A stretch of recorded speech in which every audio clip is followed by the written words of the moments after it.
Hi guys, welcome to the channel. In today's video, I'm going to show you how you can view Instagram story without them knowing. So before getting into this video, must subscribe to our YouTube channel and click on the bell icon. So the first step, you simply need to turn on the airplane mode of your smartphone. So let me show you.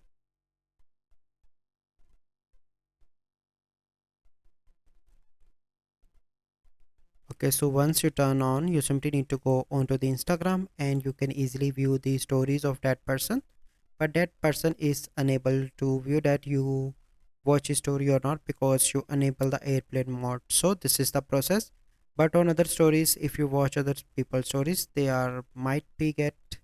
So let me turn off the internet. So here you can see, you can view other people's stories as well, like this.